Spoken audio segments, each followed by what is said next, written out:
Gen Z प्रदर्शन भड़का है। सोशल मीडिया बैन के खिलाफ ये विरोध प्रदर्शन हुआ है। विरोध प्रदर्शन उग्र तब हो गया जब प्रदर्शनकारियों पर पुलिस द्वारा, सुरक्षा बलों द्वारा भीड़ को नियंत्रित करने के लिए आंसू गैस के गोले छोड़े गए। नेपाल संसद परिसर में ये प्रदर्शनकारी दाखिल हो रहे थे। सुरक्षा बलों और प्रदर्शनकारियों में झड़प हुई है। पुलिस ने गोलियां चलाई हैं। पुलिस ने आंसू गैस के गोले दागे हैं। भीड़ को नियंत्रित करने के लिए रबड़ की गोलियां चलाई गई और हवाई फायरिंग की गई भीड़ को तितर बितर करने के लिए। अभी तक की जो खबर आ रही है उसमें पता चल रहा है कि कम से कम 14 लोगों की मौत हुई है इस प्रदर्शन के बाद। जिस तरह से सुरक्षा बलों के साथ प्रदर्शनकारियों की मुठभेड़ हुई, दर्जनों घायल हुए हैं। अस्पताल में भर्ती कराया गया है तमाम घायल प्रदर्शनकारियों को। संसद, राष्ट्रपति भवन और पीएम निवास के पास कर्फ्यू लागू कर दिया गया है। पीएम केपी शर्मा ओली ने शाम 6 बजे आपात बैठक बुलाई है। मंत्रिपरिषद और राष्ट्रीय सुरक्षा परिषद की भी आपात बैठक बुलाई है। प्रधानमंत्री ने बानेश्वर क्षेत्र में सुरक्षा काफी कड़ी कर दी गई है। तमाम उन क्षेत्रों को सुरक्षित कर दिया गया है जहां जहां प्रदर्शनकारियों के पहुंचने का अंदेशा है। नेपाल में 4 सितंबर से लागू हुआ था सोशल मीडिया बैन और संसद में प्रदर्शनकारियों के घुसने की खबर है। फेसबुक, इंस्टा, व्हाट्सएप पर बैन मंजूर नहीं, ये प्रदर्शनकारियों का कहना है।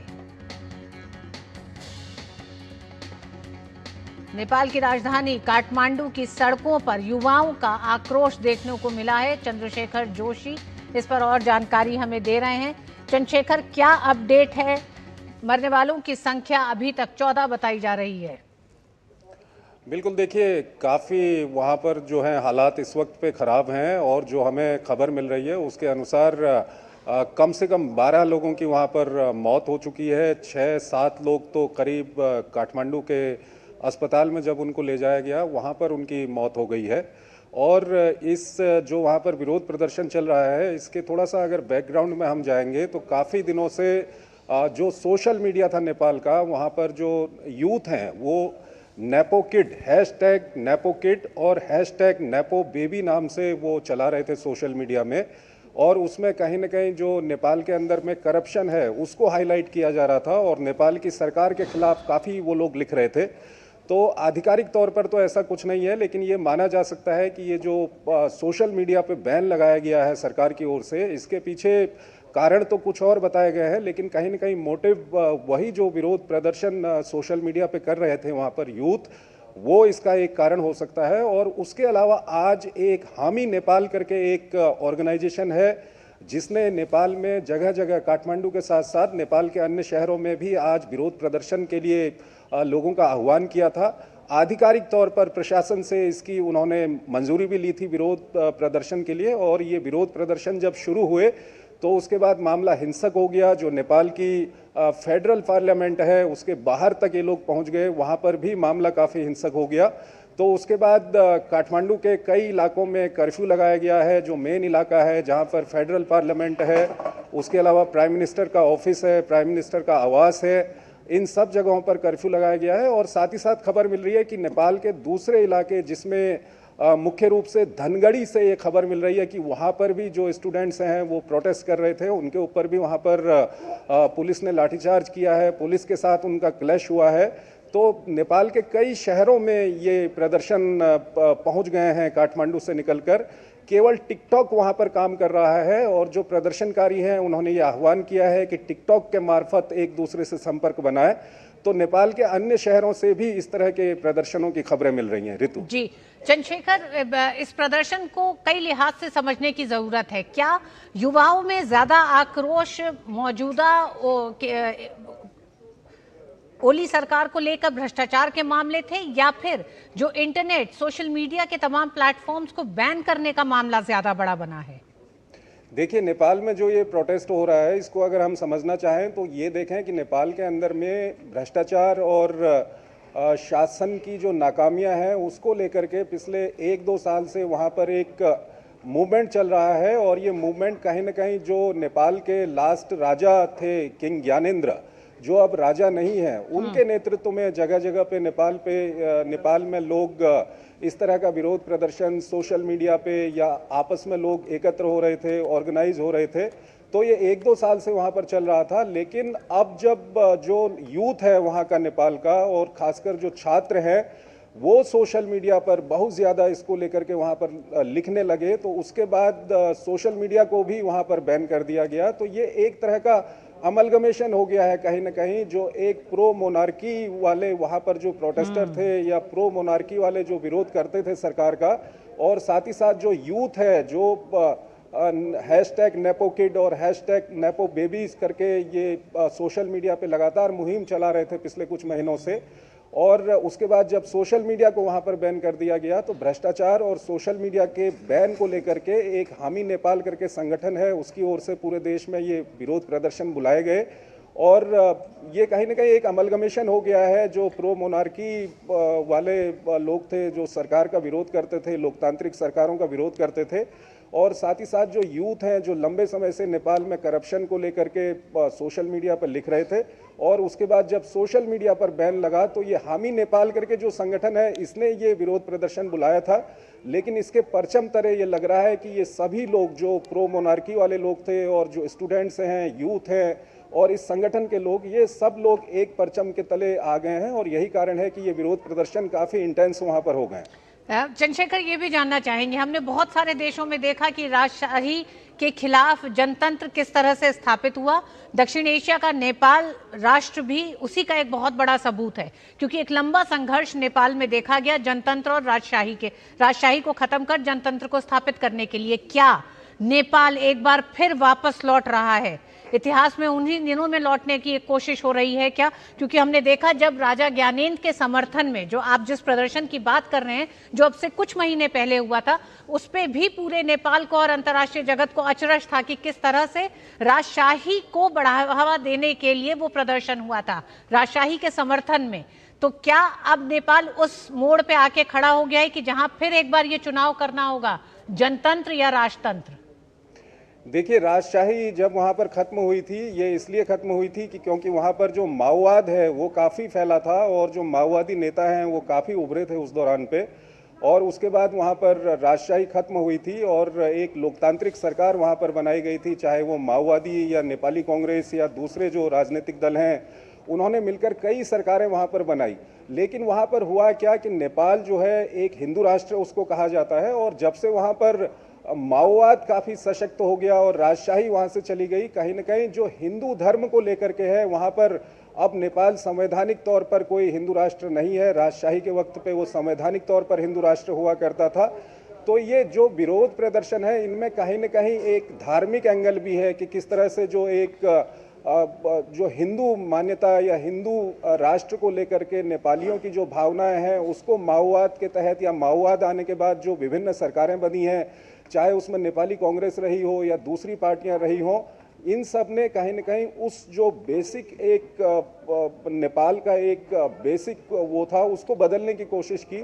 तो उसका भी कहीं ना कहीं फ़र्क है। और उसके बाद जब तमाम सरकारें आई, उसके बाद कहीं ना कहीं भ्रष्टाचार बहुत ज़्यादा देखा गया, आर्थिक रूप से नेपाल में काफ़ी पिछड़ापन देखा गया, और ये सब वो कारण है जो कहीं ना कहीं अब लोकतांत्रिक जो सरकारें हैं उसके खिलाफ खड़े हो रहे हैं। जी चंद्रशेखर, जो अभी तक के जो अपडेट आ रहे हैं, जिस तरह से हम इस पूरे प्रदर्शन को देख रहे हैं, और नेपाल का पूरा यूथ इस प्रदर्शन के साथ है, तो अब ये शायद प्रदर्शन सिर्फ यूथ भर का नहीं रह गया है। आह्वान भले ही यूथ का था, लेकिन जिस तरह से ये देखा जा रहा है कि राजशाही को भी एक तरह से समर्थन देते हुए ये तमाम प्रदर्शनकारी हैं, तो ये ज़्यादा खतरनाक लोकतंत्र के लिए दिखाई देता है। क्या इसको इस नज़रिए से देखा जा रहा है? क्योंकि जहाँ तक आप माओवादियों की बात कर रहे हैं, तो उस संघर्ष के खत्म होने के बाद संविधान सभा के नियुक्त और उसके बाद संविधान स्थापित होने के बाद से नेपाल में तमाम उन माओवादी संगठनों के साथ जो फिर राजनीतिक पार्टियां बनी और उनके साथ मिलके नेपाली कांग्रेस ने सरकार चलाई है। तो एक स्वीकृति उस विचारधारा को नेपाल की जनता ने दे दिया था, बाकायदा चुनाव में दिया, सरकार में दिया। प्रचंड अगर प्रधानमंत्री बनते हैं नेपाल की, तो वो स्वीकार्यता है प्रचंड के लिए पूरे नेपाल में उस विचारधारा को भी। देखिए, जब से वहाँ पर सरकारें बनी हैं, चाहे वो नेपाली कांग्रेस की सरकार बनी हो या माओवादियों की सरकार बनी हो, हमेशा से जो सरकार की नीतियां हैं उसमें कहीं न कहीं जो माओवादी पार्टियां वहाँ पर हैं, जो लेफ्टिस्ट पार्टियां वहाँ पर हैं, उनका एक वर्चस्व देखा गया। चाहे नेपाल को हिंदू राष्ट्र की जो उसकी परिभाषा है वो बदलने की बात करें या उसके अलावा अन्य जो आर्थिक नीतियां हैं, दूसरी नीतियां हैं, उसमें कहीं न कहीं जो एक माओवादी विचारधारा है, वामपंथी विचारधारा है, उसका वहाँ पर काफ़ी वर्चस्व देखा गया। और यही कारण है कि जो ज्ञानेंद्र हैं, जो अंतिम राजा थे नेपाल के, उन्होंने हाल के दिनों में पूरे नेपाल का दौरा किया है और जगह जगह लोगों को समझाने की कोशिश की है। और वो जब समझाते हैं तो वो कहीं न कहीं जो हिंदू राष्ट्र की परिभाषा है नेपाल की, उसको सामने रखते हैं और साथ ही साथ जो नेपाल की नई लोकतांत्रिक सरकारें हैं वो किस तरह से काम कर रही हैं, उसमें वामपंथ का कितना ज़्यादा वर्चस्व है, उसको वो सामने रखते हैं। तो एक फैक्टर तो ये है कि जो ज्ञानेंद्र हैं, उन्होंने राजशाही समर्थक जो लोग हैं उनको नेपाल के अंदर इकट्ठा किया है और ये काफ़ी संख्या में है, कम संख्या में नहीं है। और उसके बाद नेपाली यूथ की हम बात करें तो जब से सोशल मीडिया आया है, सोशल मीडिया के ज़रिए नेपाली यूथ को काफ़ी ताकत मिली है और सोशल मीडिया के ज़रिए नेपाली यूथ अपनी जो आवाज़ है उसको भी उठाता है। नेपाल में इनमें जो आवाज़ उठाई जा रही है, जो नेपाली यूथ आवाज़ उठाते हैं, पिछले 6 महीने से हम देख रहे हैं कि कहीं पे पुल बनाया गया, पुल टूट गया, कहीं पे सड़क बनाई गई, सड़क कच्ची रह गई। ये सब इस तरह के तथ्य हैं जो नेपाली यूथ वहाँ पर रखते हैं। और जो मैंने आपको 2 हैशटैग बताए, नेपो किड और नेपो बेबीज करके, ये हैशटैग वहाँ पर काफ़ी दिनों से वहाँ पर चल रहे थे। और एक हामी नेपाल करके एक संगठन है, वो काफ़ी दिनों से वहाँ पर जो लोकतंत्र, सरकार विरोधी जो ताकतें हैं उनको एकत्र कर रहा था।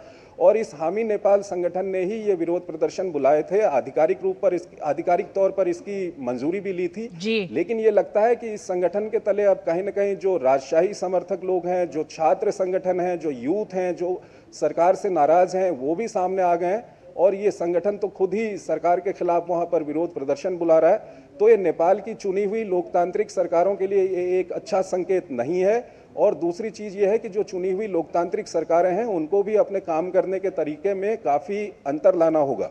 बिल्कुल चंद्रशेखर, चुनी हुई लोकतांत्रिक सरकारों का पिछले 20 साल में जिस तरह का पूरा रवैया रहा है, भ्रष्टाचार के कई ऐसे मामले रहे हैं जिसे लेकर इस समय जनता में आक्रोश है।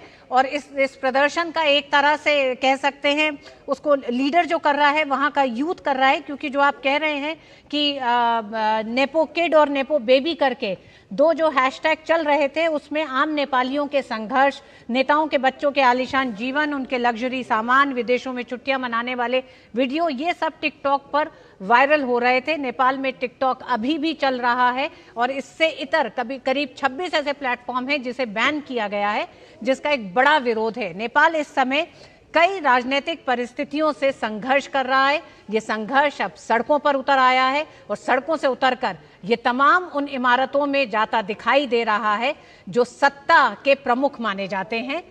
स्थितियां बेहद एक तरह से खतरनाक दिखाई देती हैं हमारे पड़ोसी देश नेपाल में।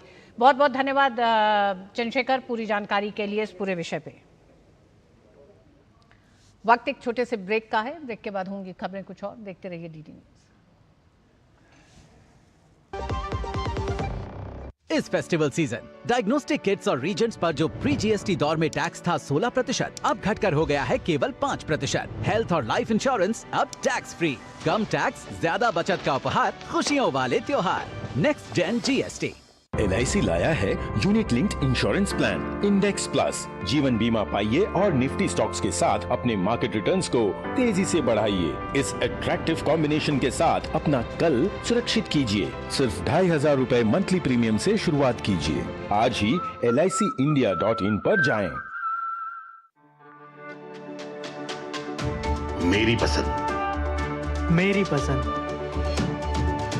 मेरी पसंद, मेरी पसंद, हमारी पसंद, हम सबकी पसंद। मजबूत देश का मजबूत सरिया हो गया स्टील। डोडा में PSA के तहत आम आदमी पार्टी विधायक महराज मलिक को हिरासत में ले लिया गया है। विधायक को गिरफ्तार कर अज्ञात स्थान पर भेजा गया है। मलिक पर सोशल मीडिया पोस्ट के जरिए जनता में भ्रम और अराजकता फैलाने का आरोप है। विधायक के खिलाफ विभिन्न थानों में 18 FIR दर्ज की जा चुकी हैं। ये बड़ी खबर आ रही है। आप विधायक मलिक पर सोशल मीडिया पोस्ट के जरिए जनता में भ्रम और अराजकता फैलाने का आरोप है। विधायक के खिलाफ विभिन्न थानों में 18 एफआईआर दर्ज की जा चुकी हैं। डोडा में पीएसए के तहत आप विधायक महराज मलिक को हिरासत में ले लिया गया है। विधायक को गिरफ्तार कर अज्ञात स्थान पर भेजा गया है। आप विधायक की गिरफ्तारी डाक बंगला डोडा में हुई है। आप विधायक पर आरोप है कि इन्होंने सोशल मीडिया पोस्ट के जरिए जनता में भ्रम और अराजकता फैलाने की कोशिश की है। इसके तहत विधायक को गिरफ्तार किया गया है। विधायक के खिलाफ विभिन्न थानों में 18 एफआईआर दर्ज की जा चुकी हैं। डोडा में पीएसए के तहत आप विधायक महराज मलिक को हिरासत में लिया गया है। विधायक को गिरफ्तार कर अज्ञात स्थान पर भेजा गया है। विधायक पर आरोप है कि सोशल मीडिया के जरिए भ्रम फैलाने की कोशिश की। ये बड़ा आरोप है। आप विधायक पर महराज मलिक को गिरफ्तार कर लिया गया है पीएसए के तहत और एक अज्ञात स्थान पर रखा गया है। सोशल मीडिया पोस्ट के जरिए जनता में भ्रम और अराजकता फैलाने का आरोप है। विधायक के खिलाफ विभिन्न थानों में 18 एफआईआर दर्ज की जा चुकी हैं और ये गिरफ्तारी डोडा में पीएसए के तहत आप विधायक महराज मलिक को हिरासत में लिया गया है। खबरों में आगे, भारत और इजराइल ने आज द्विपक्षीय निवेश समझौते पर हस्ताक्षर किए। भारत के 3 दिन के दौरे पर आए इजराइल के वित्त मंत्री बेजलेल स्ट्रोमचिच ने केंद्रीय वित्त मंत्री